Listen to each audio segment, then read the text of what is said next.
जय हिंद दोस्तों ते सत श्री अकाल है जी थानू सारिਆਂ ਨੂੰ। सो फ्रेंड्स एक कमेंट है ना जो बार बार आता है मेरे पास में, बहुत बारी मुझसे ये चीज़ पूछी गई है कि हमें म्यूज़िक सुनने का बहुत ज़्यादा शौक है, हम एक म्यूज़िक लवर हैं, तो आप बताइए हम कौन सा होम थिएटर बाय करें। तो यहाँ पर मेन क्वेश्चन जो होना चाहिए ना, वैसे वो ये होना चाहिए कि हम एक म्यूज़िक लवर हैं, हम एक स्टीरियो का सेटअप लें या फिर हम एक होम थिएटर लें। तो चलो फ्रेंड्स, आज इसी टॉपिक पर थोड़ी सी डिस्कशन करते हैं कि म्यूजिक सुनने के लिए स्टीरियो सेटअप ज़्यादा अच्छा रहता है या फिर एक होम थिएटर ज़्यादा अच्छा रहता है। देखो, फाइनल डिसीजन आपका है, सुनना आप लोगों ने, आपको क्या अच्छा लगता है वो आपको पता है। आप चाहे होम थिएटर पर गाने सुने, चाहे आप एक प्रॉपर स्टीरियो का सेटअप लगाकर गाने सुने, वो डिसीजन आप ही का रहेगा। बट एक टेक्निकल वे के अंदर हमें कैसा सिस्टम चाहिए होता है, उसके बारे में आज इस वीडियो के अंदर मैं आपसे बात करने जा रहा हूं। तो चलो वीडियो को स्टार्ट करते हैं बिना टाइम को खराब किए। नमस्कार दोस्तों, मेरा नाम है अमित और आप देख रहे हैं audio Guruji, and audio Guruji channel पर आप सभी का बहुत बहुत स्वागत है। तो फ्रेंड्स देखो, सिंपल सा आंसर है वैसे तो देखो इस चीज़ का कि म्यूजिक सुनने के लिए अगर आप एक सीरियस म्यूजिक लिसनर हैं, एक ऑडियो पिल ग्रेड के म्यूजिक लिसनर हैं अगर आप, तो आप कभी भी गाने सुनने के लिए होम थिएटर का इस्तेमाल नहीं करेंगे। आप हमेशा एक प्रॉपर स्टीरियो का सेटअप लगाएंगे। हमारे बहुत से ऐसे कस्टमर्स हैं जो कि दो दो सेटअप लगाते हैं, यानी जब मूवीज़ देखनी है तो वो होम थिएटर को यूज़ करती हैं, या फिर जब उन्होंने गाने सुनने होते हैं तो वो अपने स्टीरियो सेटअप को इस्तेमाल करते हैं। तो दो दो सिस्टम लगाने का कुछ ना कुछ तो बेनिफिट मिलता ही होगा उन्हें, तभी दो दो जगह पैसा इन्वेस्ट कर रहे हैं। तो ये बात तो देखो पूरी डेफिनेटली ये सच है कि एक्चुअल जो म्यूजिक लिसनिंग है, जो गाने सुनने का असली जो मज़ा है, वो आपको स्टीरियो सेटअप के अंदर ही आता है। बट ऐसा क्यों है, इसके बारे में हम मेन बात करेंगे अभी। तो देखो, ये जो म्यूजिक है ना, पहले इसको समझो आप थोड़ा सा कि ये जो म्यूजिक है ना, ये भाई बहुत अलग लेवल की चीज़ है।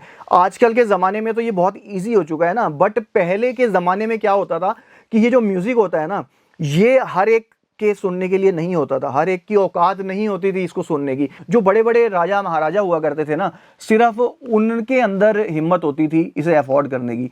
पहले स्पीकर्स वगैरह या ऐसी चीज़ें तो नहीं होती थी, तो जो पहले राजा महाराजा होते थे, एक महफिल सजी होती थी, उसमें आपने देखा होगा, किसी मूवी वगैरह में देखा होगा, तो भाई जो सुनने वाले हैं वो इस तरफ बैठे हुए हैं, सामने लड़कियां वड़कियां हैं वो नाच रही हैं, या फिर जो सिंगर है वो बैठा हुआ है, और दोनों तरफ जो है वो म्यूजिशियन बैठे होते हैं, अपना जो भी इक्विपमेंट्स वो बजा रहे होते हैं। तो ये हर एक के बस की चीज़ नहीं थी, ये बहुत कॉस्टली चीज़ हुआ करती थी। बट अगर आजकल की हम बात करते हैं तो आजकल तो म्यूज़िक सुनना बहुत आसान हो चुका है, सभी के लिए है। अब ऐसा नहीं है कि आपके पास में बहुत पैसा है तभी आप इसे सुन सकते हो। हाँ, ये है कि जिसके पास पैसा ज़्यादा है वो अच्छा म्यूज़िक सिस्टम ले लेता है, जिसके पास थोड़ा कम है वो अपने अपने बजट के हिसाब से सारा म्यूज़िक लेते हैं। तो मेन जो है ना, वो म्यूज़िक लिसनिंग जो है वो भाई एक अलग लेवल की चीज़ है। अब म्यूजिक सुनने के लिए स्टीरियो ही क्यों लेना है, तो इसके ऊपर बात करते हैं। चलो, तो भाई देखो, आप ना थोड़ा पीछे चले जाओ, मतलब पीछे मतलब वीडियो से पीछे नहीं, आप टाइम से हम थोड़ा पीछे चले जाते हैं, तो आप देखोगे कि जो पहले राजा महाराजा होते थे, जैसा आपको बताया मैंने कि बैठा हुआ है, दोनों तरफ म्यूजिशियंस हैं, तो वो इस तरीके से गाने सुनते थे। तो वो एक्चुअल में होता क्या था कि एक स्टीरियो इमेज बनती थी। हमारे दो कान भगवान ने दिए हैं, तो वो इसी तरीके से काम करता था कि जब वो राजा महाराजा लोग बैठ जाते थे ना, तो दोनों तरफ से म्यूजिक आ रहा होता था, जो वोकल्स हैं, जो सिंगर्स होता था, वो बीच में होता था। तो ये जो तरीका है ना, ये अभी तक भी चलता आ रहा है। ऐसे ही असली म्यूजिक को सुना जाता है। अगर आप किसी भी लाइव कॉन्सर्ट में जाते हो तो वहां भी आपने देखा होगा कि स्टेज बना होता है, सिंगर बीच में खड़ा होता है, जो म्यूजिशियंस होते हैं वो दोनों तरफ होते हैं, लेफ्ट एंड राइट में होते हैं। तो आप जब उसे सुनते हो ना, तो आपके कान जो है वो इजीली सेंस कर लेते हैं इस चीज़ को कि भाई वो सिंगर जो है वो सामने खड़ा हुआ है, वो गा रहा है। जो म्यूजिक हमें सुन रहा होता है वो दोनों तरफ से आ रहा होता है ना। तो ये चीज़ जो राजा महाराजाओं के टाइम से चल रही थी ना, आज भी ऐसी ही चल रही है। तो ये जो म्यूजिक लिसनिंग होती है ना, ये इसी पर बेस्ड है। जब आप घर पर एक सिस्टम लगाते हो, स्टीरियो का सेटअप लगाते हो ना गाने सुनने के लिए, तो वही जो एटमॉस्फेयर होता है ना आपका, जो कॉन्सर्ट्स वगैरह का, वही चीज़ आपको घर पर भी मिलती है। आप अपनी सीटिंग पे बैठ जाते हो, और जब आप अपने सिस्टम को अच्छे से अलाइन करते हो, स्पीकर्स की प्लेसमेंट आप बिल्कुल परफेक्टली दे देते हो, तो जो म्यूजिक है वो हमेशा आपको लेफ्ट और राइट के स्पीकर से सुनाई देता है, और जो वोकल्स होती हैं, जो सिंगर की आवाज़ होती है ना, वो सेंटर से आती है। तो यही चीज़ तब से लेकर अभी तक ऐसे ही चलती आ रही है, और इसी वजह से आज भी जो सीरियस म्यूजिक लिसनर्स हैं वो हमेशा स्टीरियो सेटअप का इस्तेमाल करते हैं। और जितने भी म्यूजिशियंस हैं या फिर जो रिकॉर्डिंग्स करते हैं, जो मिक्सिंग करते हैं, जो अभी भी जो गाने हैं ना, वो हमेशा 2 चैनल के अंदर ही रिकॉर्ड किए जाते हैं। आपको आजकल बहुत सारी सपोर्ट मिल जाती होगी, जैसे हम एप्पल म्यूजिक यूज़ करते हैं, तो उसमें आपको जो गाने हैं वो डॉल्बी एटमॉस में भी मिल रहे हैं, तो एक उसे सराउंड साउंड में कन्वर्ट कर दिया गया है। बट एक्चुअल जो रिकॉर्डिंग हमारी होती है ना, वो हमेशा की तरह आज भी 2 चैनल के अंदर यानी कि स्टूडियो के अंदर ही रिकॉर्ड की जाती है। तो ओरिजिनल चीज़ को सुनने का एक अलग जो मज़ा है ना, वो आपको तभी आएगा जब आप उसे ओरिजिनल तरीके से ही सुनते हो, यानी कि म्यूजिक सुनने के लिए स्टीरियो एम्पलीफायर का, अगर आप स्टीरियो सेटअप का अगर आप इस्तेमाल करते हो तो। और अभी हम आ जाते हैं थिएटर के अंदर, यानी कि होम थिएटर्स के बारे में अगर हम बात करते हैं, तो जिस तरीके से जो म्यूजिशियंस होते हैं या फिर जो रिकॉर्डिंग स्टूडियोज होते हैं, वो एक एटमॉस्फेयर क्रिएट करते हैं। तो स्टीरियो का एटमॉस्फेयर जैसा होता था कि साइडों से हमें म्यूजिक आ रहा होता था और सेंटर से हमें जो वोकल्स है वो आती थी।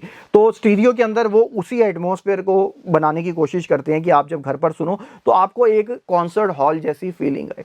तो इसी तरीके से जो हमारे मिक्सर्स हैं या फिर जो हमारे प्रोडक्शन वाले होते हैं, वो जब भी किसी मूवी ट्रैक को मिक्सिंग करते हैं तो उनका लक्ष्य सेम वही होता है जो कि स्टीरियो का होता है, कि आपको एक ओरिजिनल जैसी फीलिंग आनी चाहिए। तो म्यूजिक में तो नॉर्मली 2 चैनल चल ही रहे थे हमारे, वैसे ही अभी भी चल रहा है। तो बट मूवीज के अंदर एक रियलिस्टिक इफेक्ट दिया जाता है कि मूवी देखने वाले को ऐसा लगे कि आप उस मूवी का पार्ट हैं। जैसे कि नॉर्मली अगर हम कहीं पर भी मार्केट में बैठे हुए हैं, कहीं पर भी हैं हम, तो नॉर्मली क्या होता है कि भाई पीछे से बंदा सुन रहा होता है, तो पीछे से कोई बंदा बोल रहा है तो उसकी आवाज़ हमें पीछे से आ रही है, इस साइड से बोलता है तो इस साइड से आती है, आगे से पीछे से, जैसे भी बंदे मतलब कि आवाज़ जिस भी डायरेक्शन से आवाज़ आ रही होती है ना, हम नॉर्मली उसी को सुनते हैं और हमारा माइंड उसको डिटेक्ट कर लेता है कि ये आवाज़ यहाँ से आ रही है, ये यहाँ से आ रही है। तो यही जो एटमॉस्फेयर है ना, ये हमारे मूवी के अंदर दिया जाता है कि जब भी आप कोई मूवी देखें तो आपको ऐसा लगना चाहिए कि आप उस मूवी का एक पार्ट हैं। तो सराउंड साउंड में बेसिकली होता यही है कि हम जब भी कोई मूवी देखते हैं, अगर आप डॉल्बी डिजिटल या किसी भी फॉर्मेट के अंदर मूवी देख रहे हो, तो वही चीज़ हमें लग रही होती है कि जैसा ओरिजिनलिटी में हमारे साथ होता है कि भाई मूवी के अंदर मान लो कि 4 बंदे खड़े हैं, एक यहाँ बोल रहा है, कि यहाँ बोल रहा है, 2 पीछे से आवाज़ें आ रही हैं, तो वही जो एटमॉस्फेयर हमारे को नेचुरली जो हमें मिलता है अपनी लाइफ के अंदर, वही एटमॉस्फेयर क्रिएट होता है एक हमारे होम थिएटर के अंदर। तो इस वजह से मूवीज़ देखने के लिए जो सराउंड साउंड है वो बहुत ज़्यादा परफेक्ट रहता है। तो ये 2 डिफरेंसेस हैं स्टीरियो के अंदर और इसके अंदर। अभी डिसाइड तो देखो आप लोगों ने करना है, अभी सभी का बजट भी नहीं होता कि 2-2 सिस्टम लगा कर रखो आप, बट जो कर सकते हैं तो वो उनके लिए तो थोड़ा समझना सही रहेगा इस चीज़ को। बाकी अगर आपका मेन पर्पस जो है वो म्यूजिक लिसनिंग है, आपको सराउंड साउंड से इतना कोई लेना देना नहीं है, तो आप स्टीरियो का सेटअप लगाओ। अगर आपका म्यूजिक का पर्पस कम है और मूवीज़ का पर्पस ज़्यादा है, तो आप एक होम थिएटर यूज़ करो। होम थिएटर्स के अंदर भी स्टीरियो का मोड दिया गया होता है। आप जब भी गाने सुनोगे तो आपकी इच्छा अगर कर रही है स्टीरियो में चलाने की, तो आप उसे स्टीरियो में प्ले कर सकते हो। लेकिन एक प्रॉपर डेडिकेटेड स्टीरियो सेटअप से जो आउटपुट आपको मिलेगी ना, वो आपको उस AVR वाले सेटअप से यानी कि होम थिएटर से नहीं मिलेगी। बेशक आप उसे सराउंड मोड पर यूज़ ना करो, आप उसे स्टीरियो पर ही यूज़ करो, बट फिर भी जो क्वालिटी एक प्रॉपर स्टीरियो सेटअप आपको देगा ना, वो आपको होम थिएटर नहीं दे सकता। तो ये वजह है जिसकी वजह से हम ये डिसाइड करते हैं कि भैया गाने सुनने के लिए हमें एक प्रॉपर स्टीरियो का सेटअप चाहिए, मूवीज़ देखने के लिए हमें एक प्रॉपर होम थिएटर का सेटअप चाहिए होता है। अभी आपका क्या उद्देश्य है, आपको क्या चाहिए है, आप कैसे सुनना चाहते हो, क्या सुनना चाहते हो, आपकी नीड कैसी है, आपका इंटरेस्ट क्या है, वो आपने खुद डिसाइड करना है। मेरा काम तो सिर्फ आपको बताने का होता है। तो ये काफ़ी सारे कमेंट्स मेरे पास आते हैं इस टाइप के ना, इसलिए मैंने सोचा चलो एक वीडियो बना लेते हैं। और अगर आपने मुझे इंस्टाग्राम पर फॉलो किया हुआ है ना, तो मैंने एक वीडियो, शॉर्ट वीडियो वहाँ पर भी डाली थी जिसमें मैंने यही पूछा था कि आप लोगों का क्या कहना है। और सीरियसली मैं उस वीडियो के रिस्पॉन्स से बहुत ज़्यादा खुश भी हुआ था,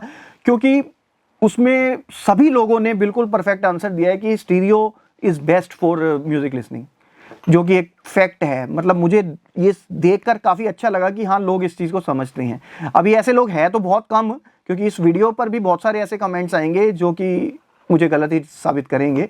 बट आपका क्या कहना है, आप भी कमेंट करके बताना कि आपको क्या लगता है कि एक स्टीरियो सेटअप ही होना चाहिए एक गाने सुनने के लिए, या फिर एक होम थिएटर में ही आप दोनों काम कर सकते हो।